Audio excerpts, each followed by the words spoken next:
Welcome to this week's edition of Flashback Friday, your opportunity to get some good review by listening to episodes from the past that Jason has handpicked to help you today in the present and propel you into the future. Enjoy. This show is produced by the Hartman Media Company. For more information and links to all our great podcasts, visit hartmanmedia.com. Welcome to Creating Wealth with Jason Hartman. During this program, Jason is going to tell you some really exciting things that you probably haven't thought of before, and a new slant on investing. Fresh new approaches to America's best investment that will enable you to create more wealth and happiness than you ever thought possible. Jason is a genuine, self-made multimillionaire who not only talks the talk, but walks the walk. He's been a successful investor for 20 years and currently owns properties in 11 states and 17 cities. This program will help you follow in Jason's footsteps on the road to financial freedom. You really can do it. And now, here's your host, Jason Hartman, with the complete solution for real estate investors.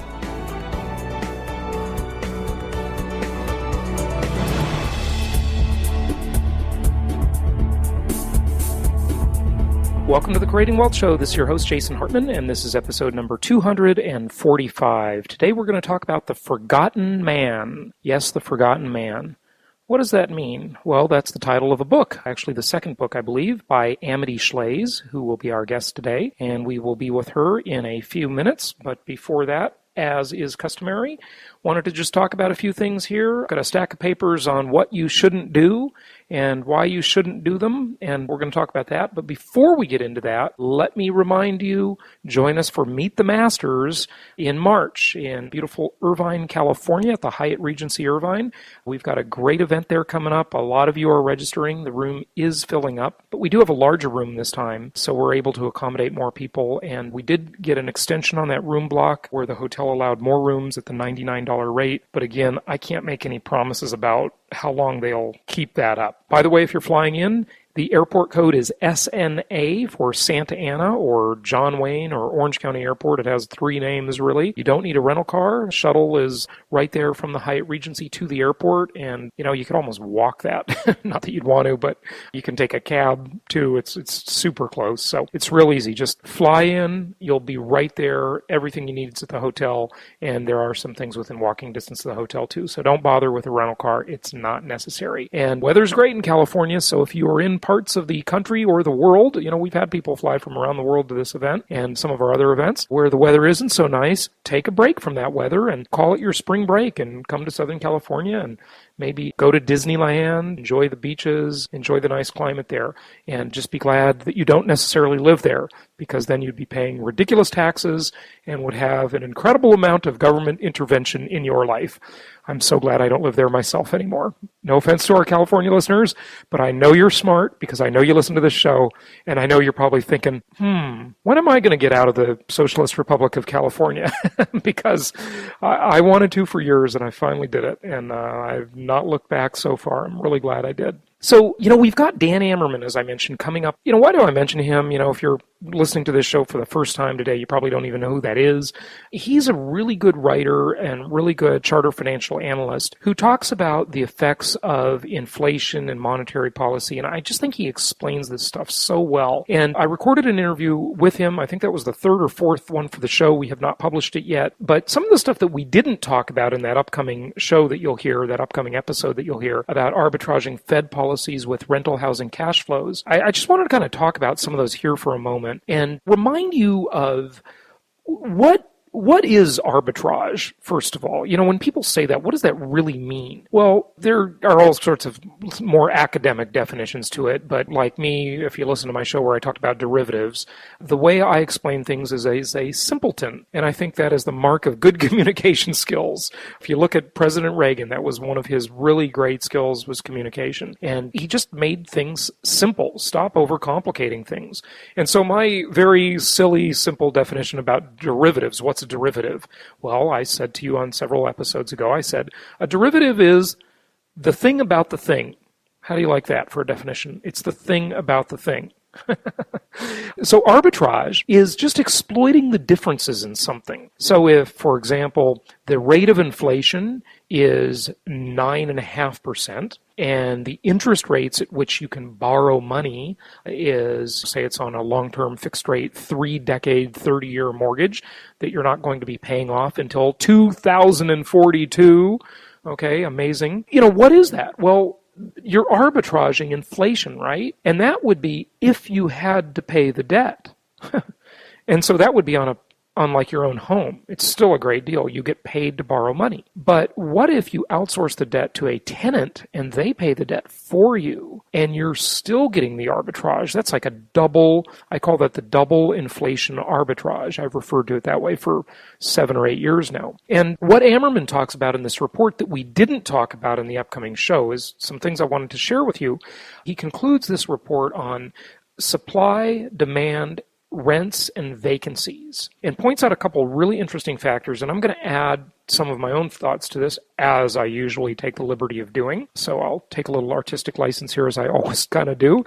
He says here, the unprecedented low cost of mortgage payments in inflation-adjusted terms is not the only rental market factor moving to increase the amount of money available on the margin to investors. There are 4 other key factors that affect the margin, and all 4 are currently moving in favor of cash flow real estate investors. Now, before I go into those, he has a great little chart here that shows rental cash flow factors and lists 6 items, and I'm going to list some more than he does actually. But he says the fundamental factors and the effects.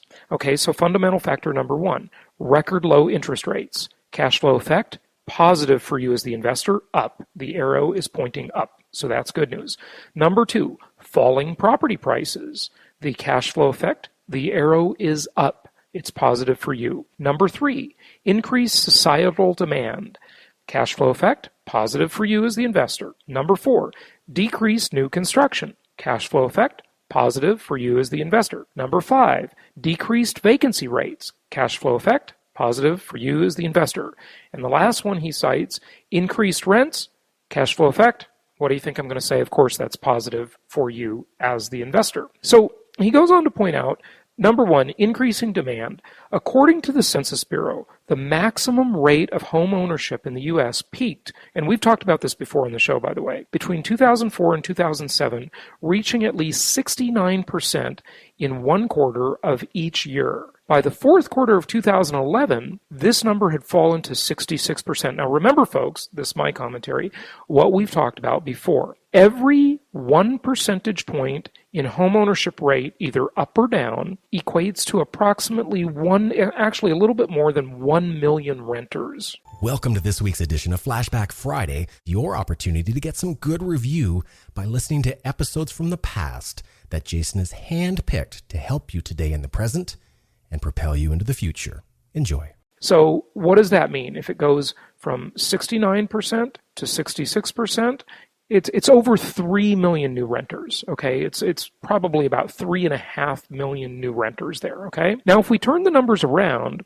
the percentage of the population needing a place to rent went from 31% to 34% between the housing bubble and today. This means that there has been an increase of 10% in demand. See, remember when you flip that equation around, you look at that way, right? And more than that when we include population growth. There is a basic shift that has been occurring as homeownership decreases while rentals increase. This shift strongly favors real estate cash flow investors. Number 2, decreased new construction. The number of new construction rental units becoming available each year remains at near record lows, along with single-family housing starts and construction sector employment. This could be changing soon in some metro areas as new multifamily housing projects, in other words, apartments, begin to surge in the second half of 2011. So you see the institutional investors, my comment, have gone in and they see the incredible demographics coming at rental housing over the next 10 years. But this is an amazing thing here. They get it, right? But so many people that are used to living in single-family homes, they're now living in apartments. And that means for us, as largely, I know our listenership is the bread and butter of our business here, and our listeners, they're investing in single-family homes. Many do apartments, fourplexes, duplexes, triplexes, we'll just call those plexes. But single-family homes are the largest percentage of the business. So we really are providing an incredible source to people who are used to living in single-family homes because they want to rent those. And I think those will be even more desirable in the future. So when you look at this new apartment construction that's going on, remember, that's positive for us as single-family home investors because we're filling a huge market need as people have been used to living in single-family homes but are displaced from them through foreclosure, through lack of housing affordability, inability to obtain financing, et cetera, and they are moving into apartments, but they want to be back in single-family homes. So where are they going to come? They're going to come rent them from you and I as single-family home investors. He goes on to say, however, this is a surge from a very low floor, as overall bleak conditions in the housing sector have prevented what would otherwise be a flood of new units responding to increasing demand, low interest costs, falling vacancies, and rising rents. All of these are great things for us as investors, okay? Number 3, he cites, decreasing vacancy rates. Now, I just want to say something about this. Here is a misleading thing when it comes to the type of investing most of our investors are doing. There is no really good and accurate centralized database for single-family home occupancy or vacancy rates. In the institutional apartment world, there are many companies that have institutional apartment owners that own large apartment complexes. They take surveys. These companies go out and they survey these large apartment complexes all over the nation, and they find out what their rents are. Are they raising them? Are they decreasing them? They take surveys on all sorts of vital factors. But as a single-family homeowner, you don't call up some central service and some central service doesn't call you and say, hey, is your home vacant this month or is it occupied? So the only one we really have is the census that is only done every decade, every 10 years. So that's what he's citing here. So let me go back to Ammerman. Decreasing vacancy rates. Also, according to the Census Bureau, the rental vacancy rate for the nation as a whole, including single-family homes that are available for rent, fell from a peak of 11.1% in 2009 to 9.4% by the fourth quarter of 2011, a decrease of 1.7%. When we look just to apartment vacancies in major metropolitan areas, then the vacancy rate fell to 5.2%. Now remember, folks, our proformas at jasonhartman.com, when you look in the properties section, we estimate our proformas at 8% vacancy. In other words, 1 month per year. And, I got to tell you, in one of my rental properties, I had a tenant in there for 9 years, no vacancy, raised the rent, couldn't get them to move. It's amazing. Some of your properties, the tenants will just sit there. My mother, I want to get her back on the show. You remember the show I recorded with my mom? I think it's like in the number 160 range of episodes, if you want to go back and look for that one. And I talked to her about this stuff, but I did not know that she has one of her houses that the tenant has been in. I only recently learned this a couple of months ago, and I want to get her back on to talk about it. But I think that tenant has been in her house in one of her rental properties for like 21 years straight. Zero vacancy. She has raised the rent over and over. Tenant has not moved. And she said to me that she hasn't even replaced the carpet. Ooh, that's kind of gross, but hey, that's amazing. If you can do that as a landlord, that's pretty incredible to me. 21 years, no vacancy. I know personally I had 9 years, no vacancies myself as an investor. According to the property research firm REIS Inc., this was down from a peak of 8% at the end of 2009. See, even 8%, that's pretty good. Vacancy rates are down to 2.4% in New York City and 3.6% in San Francisco, according to The Economist magazine. Now, if you read that, it would seem like, well, gee, and this is my comment, of course, you better flock to San Francisco and New York City. That must be a good place to be an investor. Hold on, folks. Hold your horses. No, that would be a terrible place to be an investor.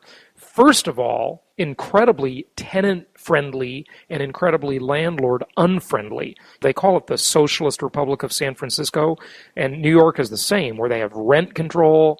I mean, if your tenant doesn't pay in those cities, you got an uphill battle collecting your rent and evicting them, because all of the courts and the whole legal system, they just favor the tenant and not the landlord. One of the things we look for when we pick markets is we look for markets that are landlord friendly, that are friendly to our cause as investors, where we can do business, where we can get paid, where we can get deadbeat tenants out of our properties if we should ever have them. So that's one reason. But what is the even more important reason than that?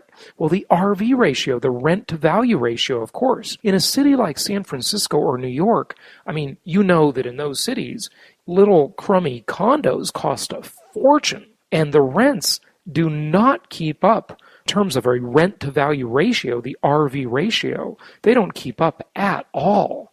Okay, so those would be terrible places to invest. But again, to the uninformed reader, they would think, well, let's just run over to where vacancy rates are low. It must be great. Not true at all. Emmerman goes on to say, this decrease in vacancy rates is exactly what we would expect, given that there is an increasing demand for units and construction is still lagging compared to historical averages, and the benefits go straight to the margin, resulting in increased owner cash flows. Number 4, rising rental income. According to Reese, apartment rents rose by 2.3% during 2011. Expectations in 2012 are for increases that are potentially well above the official rate of inflation in some major metropolitan areas such as Seattle and Washington, D.C. Again, folks, those areas, they don't make much sense for investors, okay? But it's just an interesting thing that he pointed out. Putting it all together, as shown above, we are currently in the extraordinary place where 6 factors are working together to increase the margin that is owner cash flows. This is an unparalleled opportunity. So, again, incredible. Now, some of the other things that he didn't mention, one of the huge ones, and we've talked about this on the show before, so I won't belabor the point, but folks, do not underestimate the significance of the largest demographic cohort ever in American history, and that is Generation Y. Gen Y moving right into their primary renting years. An amazing, amazing opportunity, 80 million Americans. Okay, let's talk about some things you shouldn't do. There was a company that was pitching us hard. We have a lot of these companies. They call us up, they ask us to recommend their product, and we are pretty darn picky. You might be saying, well, Jason, I bet you say that to all the clients, right? No, it's actually true in our case. We are very, very picky. Well, one of these companies, a couple years back, maybe 3 years ago, as I recall, was just, they were pitching us for a long time, but they were called the Hanover Companies. And, I got curious about them because I didn't like their deal. And the reason I remembered them is because they were so tenacious. I remember, I should find this email exchange and read it to you.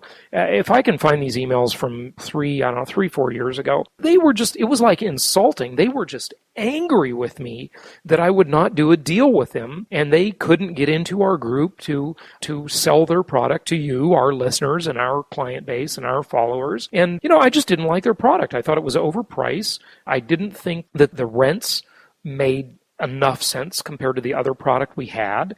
And I was worried about the fact that they were promising these rent guarantees. And let me just tell you the little scam, it's a pretty big scam actually, that happens with these rent guarantees. Now, I'm not saying that this is a hard and fast rule that you should never do them, okay, or never buy based on them, but you got to go in to a deal with eyes wide open, being your own best advisor, being an informed investor. So here's what happens. Whenever someone is trying to sell you a property and they're making a bunch of promises about the future, here's what they do. And this is a common thing, and it's not necessarily intentional, but I think many times it is. And what they do is they sell you properties through an entity. They say things like, we'll pay for your property management for 2 years or 3 years or 5 years, or make these great promises. And then they say, and we'll guarantee your rent for, a year or 2 years or 3 years, or we'll lease the property back from you. This kind of thing folks. What they do is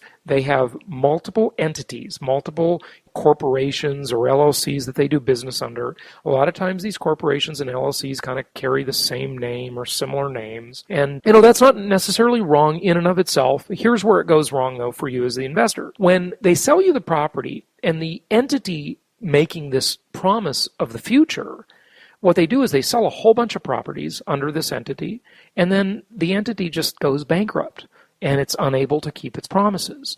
And you as the investor get burned because there's no guarantee of that. So I looked on the internet and I found that there were all kinds of complaints about this Hanover companies saying that they've ripped people off and they've stolen thousands of dollars and they haven't paid. Now, some of them I do have to say, though, to their credit, that they say they fixed some of the problems and they say they made good on some of these promises. But I don't know. I'm just saying that I just remember this company and it seemed fishy to me. It seemed like we dodged the bullet with them because they just did not, to me personally, in my own opinion, did not seem like a good deal. Now, here's another one of these commercial properties. I've talked about these. This is a single tenant triple net lease, Stan Johnson Company again. I'm on their email list. I get their offerings. This one interesting, just real quick. Again, under the deals you shouldn't do category, okay, just like Hanover companies or this one. This one is a Sherwin-Williams paint store in Houston, Texas, and it's $2.4 million, and the cap rate, 6.35%. This deal is junk. You can go to jasonhartman.com, click on the properties section. You'll see performas there where cap rates are not lower. You probably might find one here or there, but you'd be hard-pressed to find a cap rate lower than 8.5% on our website at jasonhartman.com. You'll find a lot of them that are much higher, that are in the 12% range.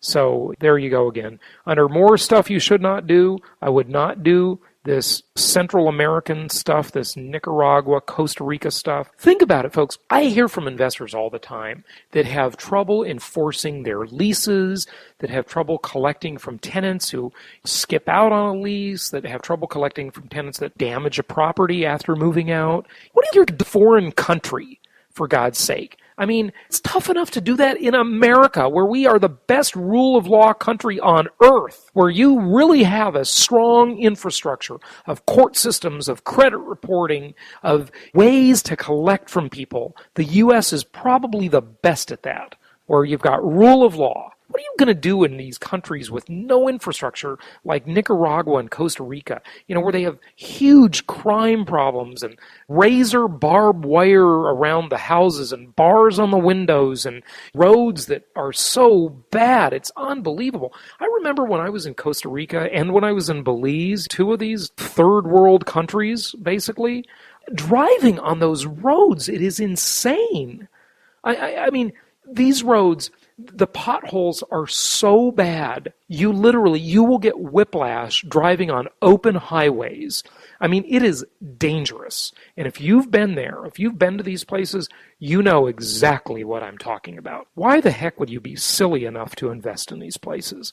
I mean, if you live in California and invest in Dallas, and you've ever had a problem with a tenant in Texas, the place where the slogan is "Don't mess with Texas," the place where you can really collect and you can really throw your weight around as a landlord and demand your rights, just try doing it in Nicaragua or Belize or Costa Rica. What a joke. I wouldn't touch this stuff with a 10-foot pole. Now, if there's something I don't know, listen, call me up and chew me out and correct me. And if you want to argue with me about it, maybe I'll even put you on the show and we can debate it out in the open forum, okay? I'm all for open forum and having a dialogue about it, but that's just my humble opinion. I told you before on either last show or the episode before that, I told you about one of our local market specialists that was now offering one of these funds. But what I didn't tell you is I've been looking at their documents since I talked to you about that, the fund documents. And here what they're offering on this is I looked at the pro forma and the private placement memorandum. The private placement memorandum, I mean, just think if you can understand all this stuff, okay? It's 52 pages long of basically disclaimers, that's what they always are, and all these reasons, you can't sue them and you don't have recourse, right? And the subscription agreement, another 24 pages. But listen to this. The pro forma, the cash-on-cash return here is only 9.04%. And again, it's a fund. It's a pooled asset that you do not have direct control of, where you're not being a direct investor.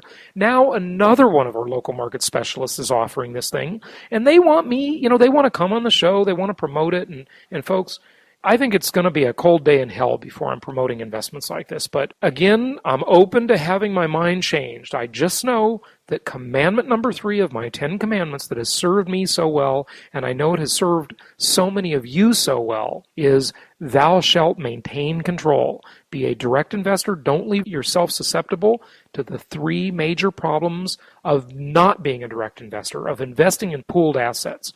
Number 1, you might be investing with a crook. Number 2, you might be investing with an idiot. Assume they're honest. Assume they're competent. Number 3 problem, they take a huge management fee off the top for managing the... And you know what, folks? Here's the other little scam about this type of stuff, is that, they'll say their management fee is one thing, it's one number, this is what they get.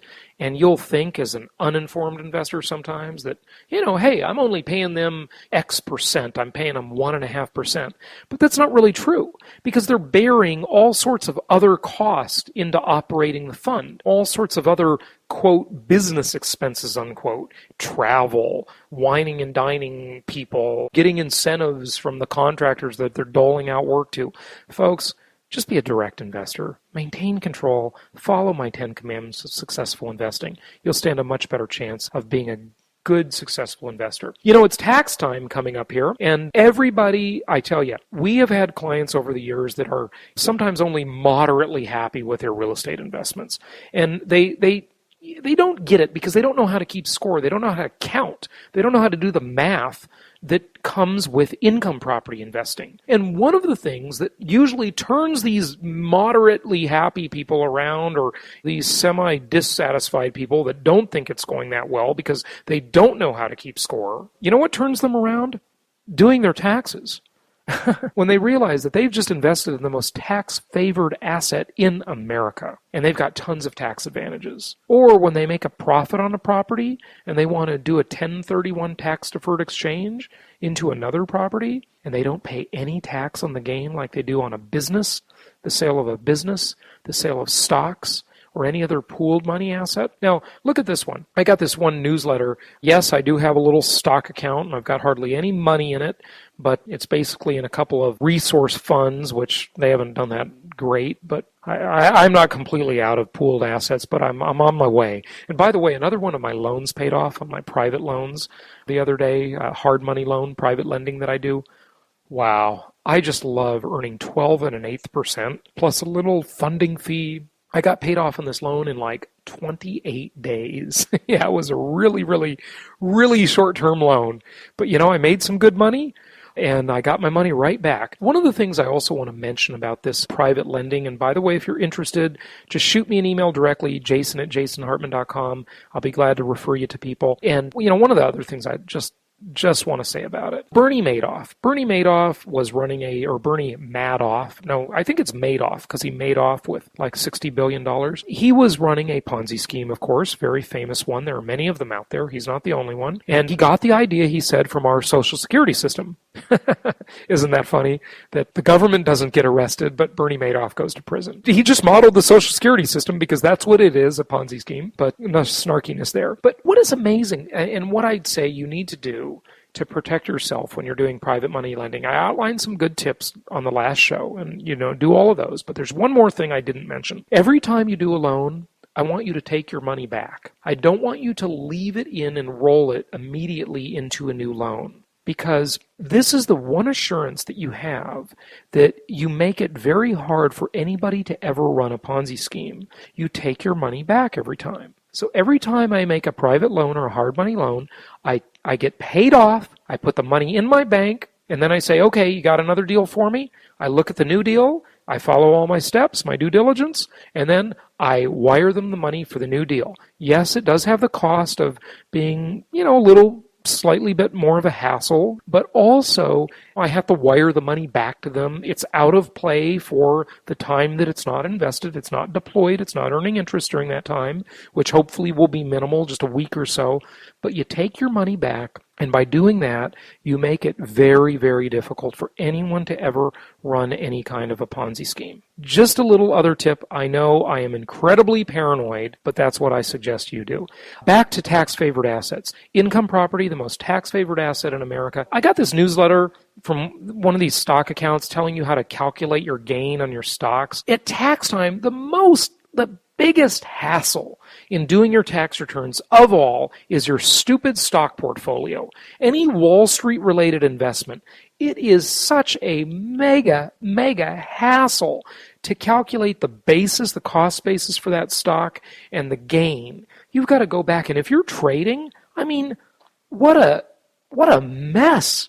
How can you ever calculate all of those transactions? That is just unbelievably complex. I see people, this one guy that used to work for me, he was a real stock investor, and the guy just never made any money. He was in the stock markets, really, really smart, very knowledgeable guy. Used to be a stockbroker in New York, worked on Wall Street, and he'd been in the markets since I think the early 1970s, and all his life, he invested in stocks, and he used to have his stock charts out. I used to see him doing it in the office, and just loved stocks. Never made any real money from it. Had over $1 million in the market. Dabbled in real estate on the side. Always for some stupid, silly reason liked stocks more. Although it never really worked for him at all.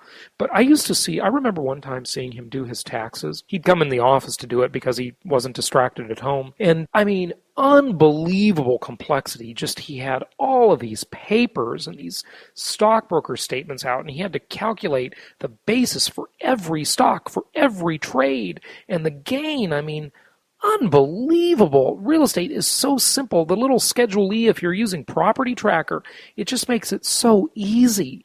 And if you want to get Property Tracker, again, we don't make a penny off of this. We just love the software. One of our clients developed it. You heard Joel on the show. He's the developer of it. You get a discount on our site at jasonhartman.com. Just click on Resources and go to the Property Tracker on the Resources page. You get a month free, no obligation, and you get a discount every month thereafter. I highly recommend that you use it. And the accounting for your real estate, just that alone, it's so simple. It's so much easier.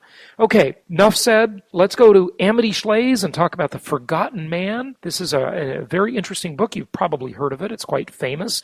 And it's a chronicle of the Great Depression. So you're going to learn some stuff about that today, as I did. And be sure to join us for Meet the Masters in March. Again, there's still some early bird pricing. The price will increase for that very shortly. Register at jasonhartman.com in the events section. We will look forward to seeing you there. And we'll be back with Amity Shlaes in just a second. Have you listened to the Creating Wealth series? I mean, from the beginning. If not, you can go ahead and get Book 1, that's shows 1 through 20, in digital download. These are advanced strategies for wealth creation. For more information, go to jasonhartman.com. It's my pleasure to welcome Amity Shlaes to the show. She is the author of 2 books, both best-selling, and the one we'll talk about mostly today is entitled The Forgotten Man. It is a new history of the Great Depression. The American Enterprise Institute wrote in the National Review that The Forgotten Man was the finest history of the Great Depression ever written. I think you'll really enjoy this interview with Amity. How are you, Amity? I'm great. How are you? Well, good. Thanks for joining us from New York City today. And tell us a little bit about your work. And I guess you're working on the 4% Growth Project, and we'd love to hear about that as well. Well, yes, this is kind of a dark year, and people are thinking dark thoughts about the economy and austerity, but there has to be some gain beside the pain for people to want to proceed to fare forth, to create new jobs, to work. So the 4% Growth Project is about what would happen if we did grow faster rather than telling ourselves that we can't grow, which is the usual mode. I know you've heard people say we can only grow 2% or 1% now here in the U.S. Well, we can grow 4%, and we're devoted at this project to showing how. It is a project of the Bush Center. President George W. Bush, Bush 43, has created his own think tank that goes with his presidential library in Dallas. Fantastic. And yeah, I mean, 4% growth growth, is that really so unreasonable if we got our act together in this country? You look at the economies of China and India, and I mean, they've experienced at times, I don't know the latest, but 8% GDP growth, and just seems like we're doing so many things wrong. And you know, the old saying is, those who don't learn from history are doomed to repeat it, and you have a lot of history in The Forgotten Man. Talk about the book a bit, and tell us what lessons we should be learning from the Great Depression. Well, one thing about the Great Depression is we failed to get back to where we had been. How do you define recovery? Well, one definition is get back where you started in terms of GDP, the estimate of the growth of the economy, or the stock market, and by those measures, and also, by the way, most important, employment. It took us a long time to get back in the Great Depression. So The Forgotten Man is a second look at the period and says, what is it about that period that made it so bad that it wouldn't have been a Great Depression, even if it had been sharp, if it had been short, right? It wouldn't. But what people remember is the duration. 10 years? 11 years? Well, and the war, what was that? So between peacetime prosperity and peacetime prosperity, you have well over a decade. And the book examines the reasons for that. Well, it seems now that the Keynesians are out in force, the corporate socialists are out in force, and it feels like they're trying to put out the fire with gasoline by just throwing more money on the problem. Is that the right thing to do? I have a feeling you'll say no. Well, what is a Keynesian? You want to ask first. When we say Keynesian in the modern way, we mean an emphasis on government action and spending, particularly by government, or stimuli via the tax code. Sometimes you hear about monetary stimulus as well from the Fed, for example. So that the Keynesians are the action men, if you want to put it that way. And they tend to look at shoppers. If you look at the traditional surveys, they'll look at, do people want to shop? That's an instance of recovery. On television, people will hear that a lot of the economy is shopping. So people need to shop or we cannot recover. But there's another view, and indeed it was the view that prevailed in the 20s. I'm now writing the biography of Coolidge, and they had a completely different view about how what a recovery is, what a downturn is, and how you manage either. And they said, well, investors matter a lot. Do you want to invest? If you don't, that's a problem. Or do you trust your bank? Then that's a problem as well. So in the 30s, the government first got the idea that spending might be the answer. They weren't Keynesian in the modern sense because Keynes himself had not finished his book when the Great Depression started. The book of Keynes, a modern theory that we look at, didn't come out until the mid-30s.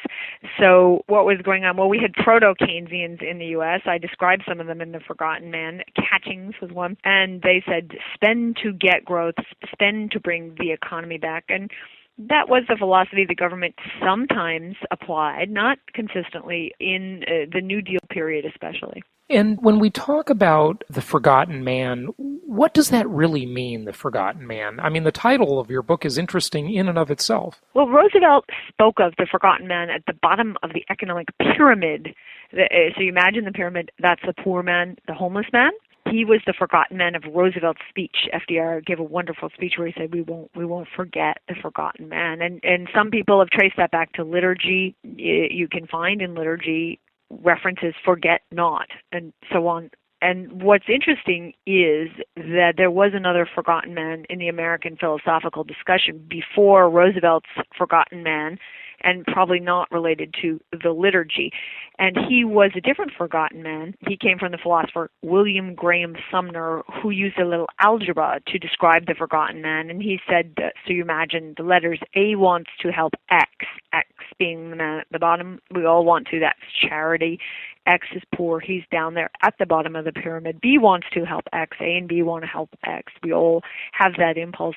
Comes a problem when A and B band together and pass a law that coerces C into co-funding their perhaps good but perhaps dubious project for X. Wow. C is the forgotten man, the man who pays, the man who prays, the man who is not thought of. So that's what Sumner said. And in the 30s, they all recalled Sumner, and the forgotten man was the taxpayer. And they debated with Roosevelt. They debated all the time with Roosevelt. You have the wrong forgotten man. It's not the poor man at the bottom. It's the taxpayer. And we have this debate today as well. Who's the right forgotten man? Right. Talk to us a little bit. I mean, the book really talks about the leadership of that day. Hoover, Roosevelt. What are your thoughts looking back on the way it all played out with our leadership? Well, everyone means well. That's the headline. Everyone means well. And being well-intentioned doesn't always get a good outcome, especially not for the economy. You're talking about a period where the stock market did not recover until the 1950s to the 29 level. So you ask yourself when you're thinking about wealth, was the 29 level so very high, so very much out of the framework that we had to wait until the 1950s for the market to get back to it?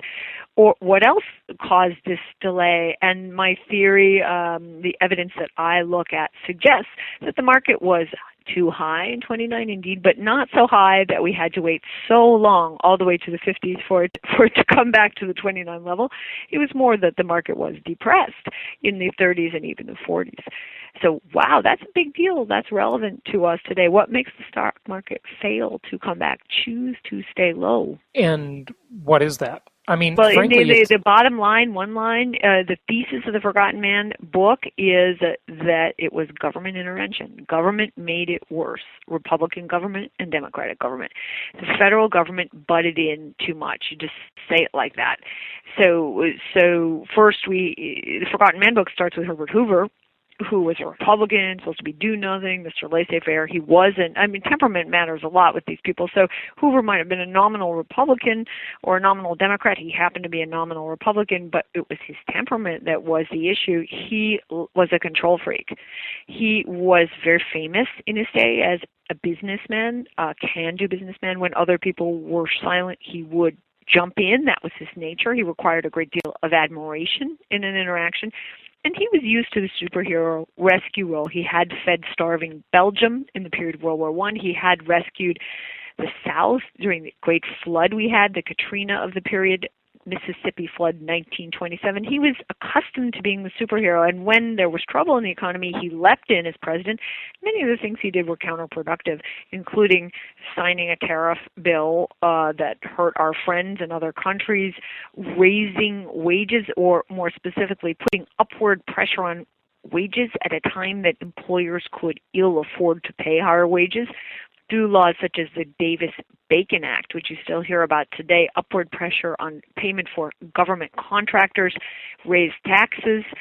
So he was the first activist, even though he was a Republican, which is supposed to be the less activist group. And he was followed by Franklin Roosevelt, who was activist in another way, more of a democratic way, but also temperamentally an activist who brought the New Deal. And there were many aspects to the New Deal that were likable or even good, but many more that were counterproductive and suppressed the economy. Well, depending on how you look at it, maybe 3 years into what some call the Great Recession now, and we have had massive government intervention. I mean, many believe, and I'm one of them, that if we just took the tough medicine, the government stayed out of the way, the market would correct itself, and things would recover more quickly. It seems to me that government has a way of lessening the initial blow, but making it carry on in this sort of chronic state of a zombie economy. Would you agree with that? Yes, a zombie is a good word. I mean, in economic theory, one of the things we talk about is price discovery, which sounds really technical, but what it means is if you know what the price of something is, you will trade it. But if you're waiting around because the price might change, because someone might do something, like the delivery might not arrive, so the price would go up because there's not enough, shortage of supply, or there might be inflation or deflation, even more. Yeah. If you don't know what the price is, well, you're not that eager to transact. I mean, people who are old enough to remember the inflation period. I mean, it had to change the way we did accounting and a lot of other things. There's a dampening effect when nobody knows what a price is going to be or whether something's true price has been expressed yet. What if our houses really are worth only half what they were supposed to be worth in 2006. It might be so. It might be better to acknowledge it than to pretend they're not. You notice the Fed just recently put out a paper to help people with their mortgages. That's another way to slow sales. And slow price discovery. Price discovery doesn't happen, so nobody knows. And the reality is that everyone suspects, which is that the house is worth even 10% less of the low price it's already at, and the mortgage is way underwater. Nobody wants to say that, and that in turn makes it hard for the man who has the underwater mortgage to find a job. and move on. Because sometimes you just have to move on, which is to say sell and take a loss, and that sale is better than to wait and pray that the price of the house will go up so your mortgage will no longer be underwater. So the zombie aspect, and I like that adjective you chose, zombie-like, because we're like Japan, and one of the failures of Japan that we've all studied to come back was due to the reluctance on the part of the Japanese business and political establishments to acknowledge that the prices in Japan should be lower than they were, and that many of their companies were rotten. So they postponed everything because they didn't want to admit it. And now it's been dragging out 2 decades. It's 2 decades, and there are many, many stimuli. Once we counted how many stimuli there were in Japan, but there were over, it was 2 figures. They built so much infrastructure, and the infrastructure didn't help their recovery, nor did it, by the way, protect them entirely from the tsunami, as we've discovered. So that's kind of creepy because they had a very large emphasis on infrastructure for safety and as stimulus for many years. And they became a zombie economy because of their reluctance to face political economic reality, and we're now doing the same thing. When you talked to me earlier today for a moment, you had mentioned something in Arizona that you wanted to talk about. What was that? Well, one of the things we discovered in researching The Forgotten Man, the sort of key book, I mean, behind every book is a book or books. And one key book was William Graham Sumner. I mentioned him before, his Forgotten Man essay, which was from decades. But another was called Government Project by a man named Banfield. Edward C. Banfield is obscure, basically a university dissertation, government project. What's that? You can't even buy it on the internet. You can find it in some places, hard to buy. Edward Banfield, a young man, went to look at a New Deal farm, an experimental farm in Casa Grande, Arizona, called something like Casa Grande. And the government lavished resources upon this farm. It was for poor people, not as poor as the poor people in Grapes of Wrath, but close, migrant workers who had been displaced, who wanted to start over. And the principle was, because of the economy of scale, we all band together and share a tractor, and the basic good start the government gave with nice houses, painted pretty colors, to people who didn't have running water. They got electricity and running water. This farm would do well, and it could be a model. And the tragedy of this farm was the people were nice, the farm was nice in Casa Grande, the money was nice, but the farm could not succeed. And the federal government gave them a wonderful community house for these people who were community people. And what did the overseers discover after a couple of years? They trashed the community house. Why? Why would they trash something good given them? And the answer that Banfield laid out, and so beautifully through interviews with the farmers who were good people, as I say, was that there's a downside to enforced collectivism, which is you don't know what you own, and therefore you don't take care of it. And we all know it's like. That's like, we call it sometimes the tragedy of the commons. When nobody owns something, we don't take care of it. And there's a hilarious quote. One of the things, there's a poultry theme throughout The Forgotten Man, and there's a poultry theme in the Casa Grande story as told by Banfield, which I then told in Forgotten Man, where some farmer or other is looking at the collective chicken coop, and he says, I like the collective chicken coop.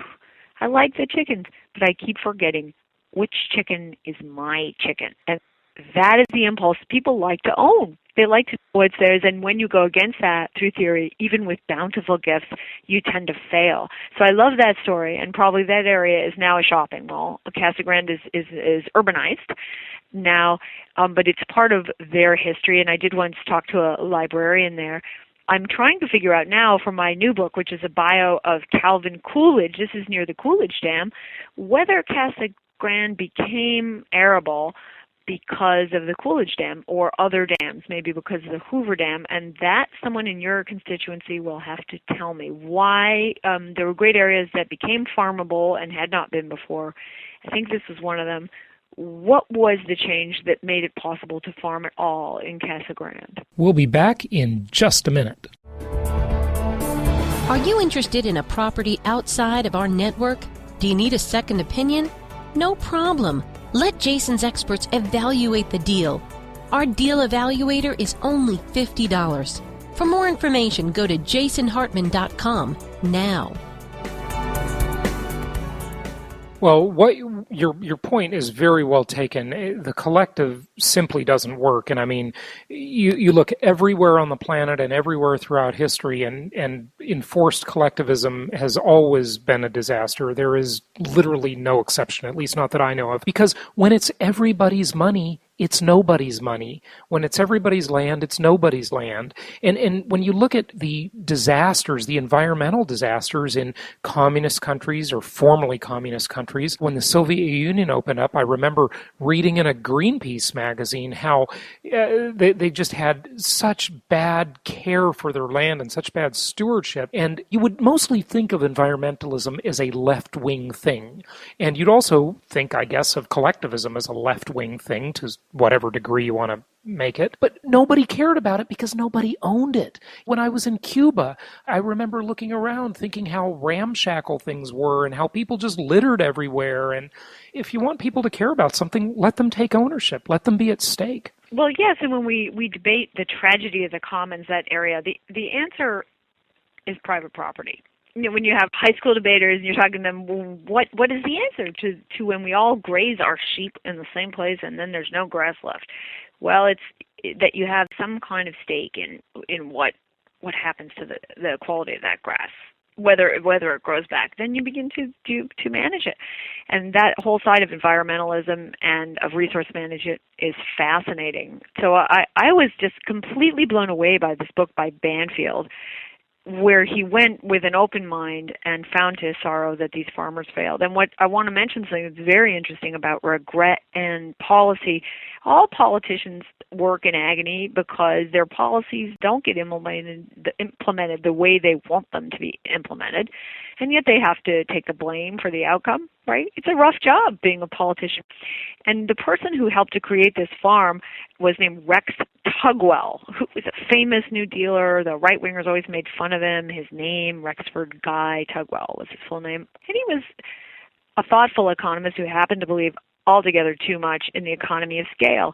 And he really crafted this farm. And to his credit, he was working, maybe teaching at the University of Chicago when Edward Banfield was working. And he had Edward Banfield work on the outcome of his farm in Casa Grande. What happened to the collective farm that I, as a government official, funded? Well, it's not a pretty story. And I will allow it to be told by one of my students, essentially. That's what Banfield was. And Tugwell wrote the intro to this report on how his project failed. That's a very rare individual who will acknowledge failure and even allow it to be publicized. So I liked the New Dealers. I don't think they're very different from the right-wingers who come into government. We're all fallible and so on. And one of the things in The Forgotten Men I try to convey is that we all have good intentions. The question is, do our intentions bring a good result? So when you look at The Greedy Hand, and I assume that's a takeoff on Adam Smith's Invisible Hand, right? No, actually, it's Okay. from Tom Paine. It could be. I mean, hands, economics are all over the place, right? Right. The Greedy Hand of Government Making Our Prosperity Its Prey was from Tom Paine, and he's another big name in our Anglo-American heritage. Thomas Paine, and I like that because everyone knows about the greedy hand of government when it comes to taxes. It doesn't matter what party you are. It's a little bit of a strong title. That was a book I wrote a few years ago now about the U.S. tax code. And so the government distorts markets and distorts free markets and delays pain, as we talked about earlier to some extent, through fiscal policy and through monetary policy. And so now we'll talk on the fiscal side, the taxation side. Any thoughts or examples you want to share from The Greedy Hand about that? Well, one thing is how the government tricks us, and the fun of The Greedy Hand, my favorite part was the beginning, because, withholding is kind of a trick, right? You never see your money. It's already gone. They took it from your pocket with their greedy hand. Wow. So how do we get that? And we did have some form of withholding in the Civil War period, and that wasn't too hard because soldiers got their pay docked. And we, of course, created withholding through Social Security, but we didn't have income tax withholding till World War II. And they had to craft it because they were pretty sure people wouldn't like it. Wow. And that's interesting. So they crafted it, and there was even a tax amnesty that went along with it. It wasn't easy to get Americans to agree to withholding. And I had never known that. I thought, well, everyone always accepted it, but there was significant resistance. So when I was writing The Greedy Hand, I learned quite a bit about American history, and that withholding shouldn't be taken for granted. It's a relatively young thing. It happened towards the end of World War II. And wow, well, maybe it's a bad idea, because if you never let people see their money, if they never feel the pain because it's too quick, well, then they don't resist. And one thing about simple taxes that's better than complex taxes is you can see what they are. And one problem with our progressive rate structure is we never really know what our rate is. Our average tax rate is, it's too complicated. We just know the money disappears, right? It's withheld. What, 70,000 pages or so in the tax code? No one can possibly understand it. It's just, it's beyond ridiculous, of course. And this is the point President Bush has made, that simplification is itself a good deed, because people need to know what they're paying so they can decide whether they like to pay that amount. And if you confuse them, they kind of give up. And there were various illusions. People talked about fatal illusion, fiscal illusion, where the one illusion is that if you tell people all the time the rich are paying a lot, they don't mind paying some themselves. So you distract poor people by going after the rich so you can clean out the poor. And, there are many illusions like that are discussed in tax history. There was a Frenchman, Colbert, who said the art of taxation is plucking the goose with the least amount of hissing, that you can trick people and take quite a bit from them. And that itself is creepy. It's un-American. So a simpler, clearer code is always better. Absolutely. I couldn't agree more that simply the act of simplification would be a huge boon in and of itself, even if the rates stayed the same or increased. Simplification would be nice, but of course there's a whole industry and a whole complex behind the complex tax plan and hiding things and the whole industry of tax preparation and so forth. So good luck, Steve Forbes. I don't think we're going to see that anytime soon, unfortunately. Well, I don't know. I think there's a very big discussion. We're making a graphic novel version of The Forgotten Man, and this is a large endeavor. It's 270 pages. We're going to translate it into Spanish too. Fantastic. Because we did many Forgotten Man readers in Mexico. I had a great trip to Mexico a couple of years ago.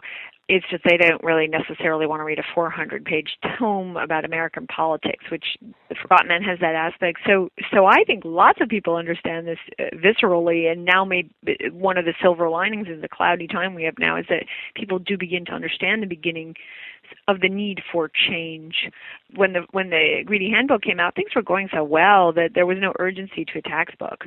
Well, we pay a lot of taxes, but we feel fine, so it's okay. Now, the consequences of heavy taxation and government involvement are clearer. The relative competitiveness of the United States is at issue. So people are willing to look at plans that sounded radical a couple of years ago, and whether it's the 999 plan that we heard about from Mr. Kane or many other, this is a good time to look at what's really wrong. Well, I certainly agree with you. I guess the reason I'm so pessimistic about it is that there are just so many entrenched interests in the status quo. That's all. But, Amity, we're starting a new year.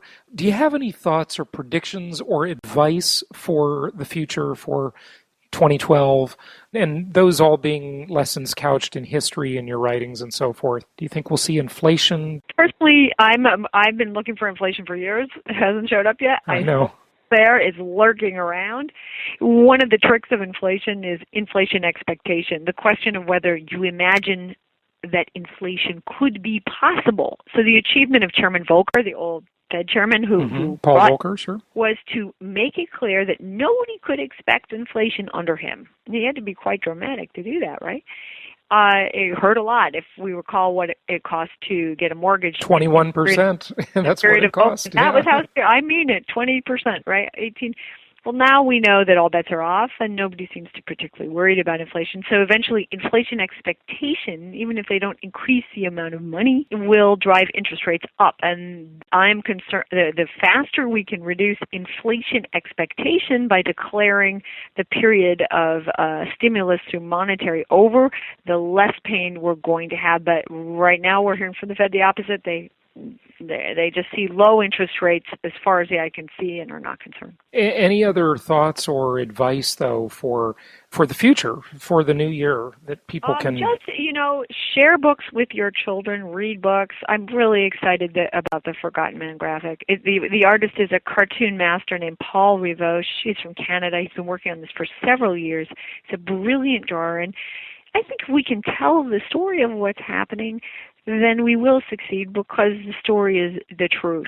Because we'll understand the history of it, too. Yeah, the record is that government intervention is less successful than less government intervention. So we need to be able to convey that, and those of us who work in communication have thus far failed. So let us try anew with this serious endeavor. Well, I couldn't agree with you more. Let's get the government out of the way and keep the government as small and lean as possible. Listening to Obama the other night, it seems like 40 new programs announced in 1 hour. Well, thank you very much. Unbelievable. Well, thanks for being on the show today, and tell people where they can get the book, or of course on Amazon, great reviews. Do you have a website as well? I do, and we're just creating a new website at the Bush Center, 4% Growth. They can buy The Forgotten Man on Amazon. I hope you do, but especially I hope you buy Coolidge, which will be out this summer. Fantastic. Well, Amity Shlaes, thanks so much for joining us today. No, thank you, sir.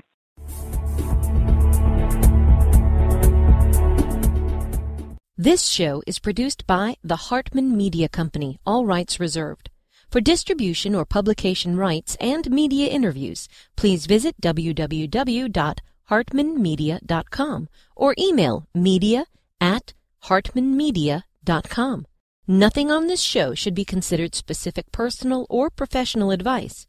Please consult an appropriate tax, legal, real estate, or business professional for individualized advice. Opinions of guests are their own, and the host is acting on behalf of Platinum Properties Investor Network, Inc. exclusively.